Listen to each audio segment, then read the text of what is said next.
jour où je suis entré dans son bureau pour la première fois et que je vois que le bureau était totalement humidifié d'eau bénite ou d'eau maudite, je ne sais pas, en tout cas de safara.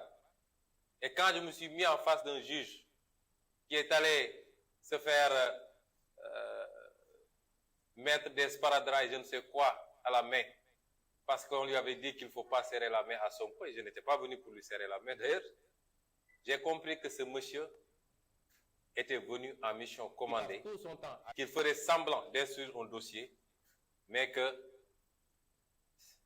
son ordonnance était déjà prise depuis très longtemps, et peut-être même écrite ailleurs. Je l'ai compris, et je l'ai dit immédiatement à mes avocats en disant que c'est une mascarade, mais ce monsieur a déjà pris son ordonnance. Il a pris son ordonnance pour continuer un projet que Macky Sall, son ministère de la Justice et son ministère de l'Intérieur sont en train d'appliquer depuis février 2021. Bien avant ça, vous avez tous vu qu'ils ont commencé sous prétexte de faire des travaux au tribunal à mettre des barrières électriques autour de tout le tribunal pour préparer un procès alors que le juge d'instruction était en train d'instruire. Vous ne mettez pas des barrières électrifiées à Rebeuss ou je ne sais où, vous en mettez au tribunal parce que vous pensez qu'il vous faut forcer un procès et que ce serait un procès à risque. L'attitude de ce juge est déplorable et n'honore pas la magistrature. Ce juge a voulu passer sous silence tous les éléments à décharge dans ce dossier, alors qu'il n'y a pas un seul élément à charge. On n'a jamais vu un dossier de ce genre dans l'histoire judiciaire du monde, je dis. Un dossier qui se présente comme ça et qu'un juge d'instruction ose renvoyer. Il n'a même pas osé suivre la procédure. C'est par mail qu'il a envoyé aux avocats pour leur dire que je renvoie. C'est extrêmement grave. Comment est-ce qu'un juge peut mettre à l'écart le rapport interne de la gendarmerie? La gendarmerie, c'est un corps d'élite. Et c'est la gendarmerie qui a fait l'enquête préalable, l'enquête préliminaire. Quand le problème s'est posé et qu'il y a eu le cas Capitaine Touré, le général Tin, en bon soldat, a dit la gendarmerie par essence, ce qui le caractérise, c'est l'honneur. Et cette affaire risque d'éclabousser l'honneur de la gendarmerie. Nous allons mettre en place une commission d'enquête qui va édifier sur la responsabilité des uns et des autres, et particulièrement le capitaine Touré qui avait conduit l'enquête. Ce rapport sera public très bientôt, rassurez-vous. Il nous a été demandé partout. Depuis quelque temps, beaucoup d'organismes internationaux nous ont demandé les éléments du dossier, et les avocats sont en train de leur transmettre tous les éléments.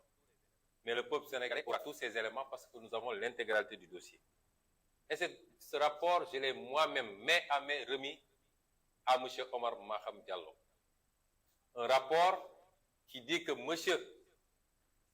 Bassirou Gueye a délibérément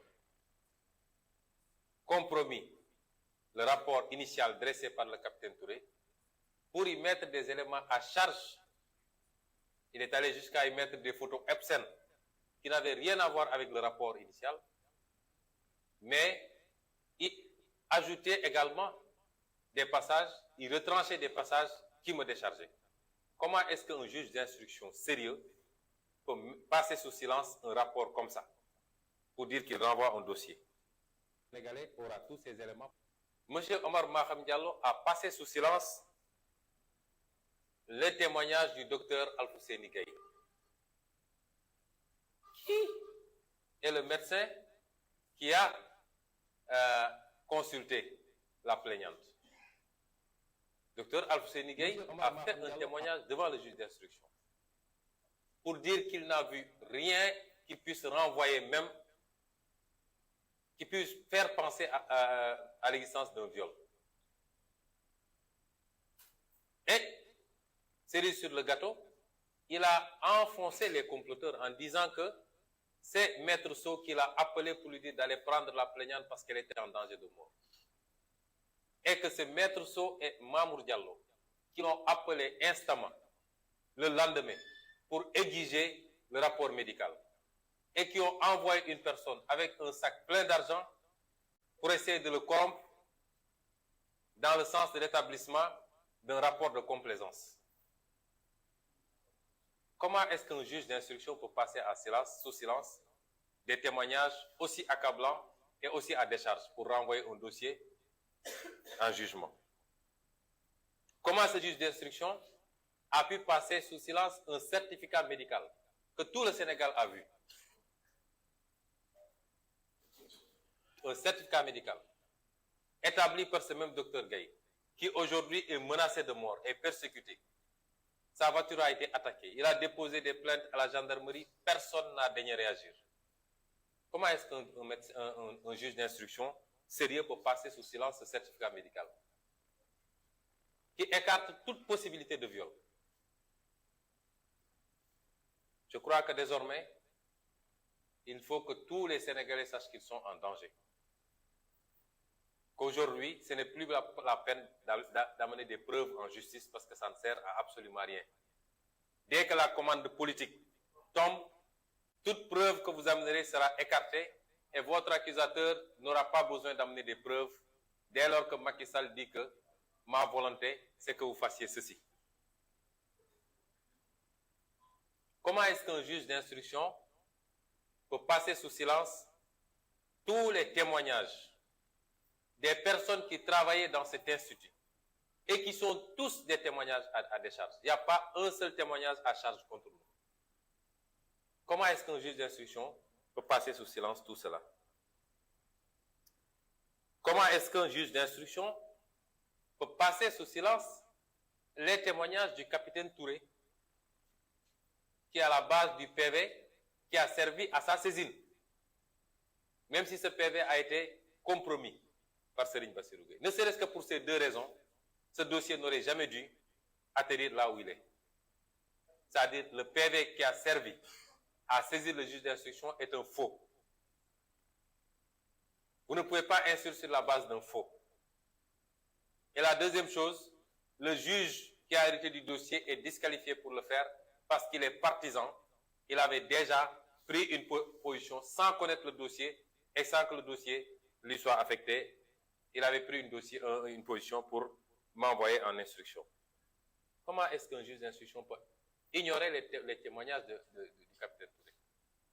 Comment est-ce qu'un juge d'instruction peut faire l'omerta sur les éléments importants qui ont été versés par M. M. Signas? Vous tous, vous avez entendu ces audios où la plaignante elle-même dit qu'il n'y a jamais eu de viol, qu'il n'y a même jamais eu de rapport sexuel, que malgré tout, on lui a dit débrouille-toi pour nous chercher du sperme et venir. Et ce juge d'instruction qui convoque la plaignante sur la base des audios, qui lui fait entendre ces audios. Nous avons tout le dossier dans ma machine. La plaignante lui confirme que c'est moi qui ai bien dit ça, mais je m'amusais. Vous avez entendu? Qui confirme les audios de M. Signas, dans lesquels elle-même reconnaissait qu'il n'y a jamais eu le motif qu'elle me collait. Comment est-ce qu'un juge d'instruction peut ignorer tout ça pour revenir renvoyer un dossier? Comment est-ce qu'un juge d'instruction qui a des réquisitions téléphoniques, lesquelles réquisitions téléphoniques montrent les trafics qu'il y a eu, les appels qu'il y a eu entre les différents protagonistes du complot, avant, pendant et après l'événement, aux heures même concernées, entre Mamour Diallo, Maître Gabisso, le convoyeur, le Sidi Ahmed Mbaye, la plaignante. Comment est-ce qu'un juge peut avoir tous ces éléments-là et renvoyer ce dossier en procès? Il n'a même pas instruit. Tous les éléments seront rendus publics. Quand vous lirez l'audition de Mamour Diallo, c'est ridicule. Vous convoquez une personne qui a été citée dans un dossier avec des audios, avec des réquisitions téléphoniques. Vous laissez la personne dire ce qu'elle veut, elle dit non, je n'ai rien à dire, mais s'il y a une plainte contre moi, là je viens de répondre, mais mes avocats m'ont dit de ne pas répondre. Vous la faites signer et elle part. Ça, c'est de l'instruction. Ça, c'est de l'instruction. Même pas des questions de relance sur les différents éléments qui chargeaient cette personne par rapport à sa participation dans un complot. Cet homme, Omar Maham Diallo, est un politicien. Je le considère désormais, et tous les gens qui sont avec moi, comme étant simplement un adversaire politique qui a exécuté une commande politique. Et il faudra qu'il en assume toutes les conséquences. Il faut qu'il assume sa responsabilité par rapport à tout ce qui pourrait se passer. Et il faut qu'ils comprennent qu'ils rendront compte tôt ou tard.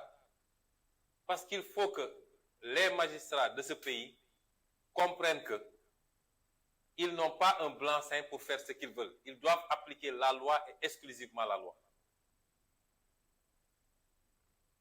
Notre parti politique, PASTEF, l'opposition de manière générale, souffre beaucoup du comportement des magistrats de ce pays. Aujourd'hui, notre adversaire, ce n'est plus Macky Sall. C'est des magistrats. Je ne dis pas tous les magistrats. Parce que nous n'avons pas eu affaire à tous les magistrats pour pouvoir apprécier.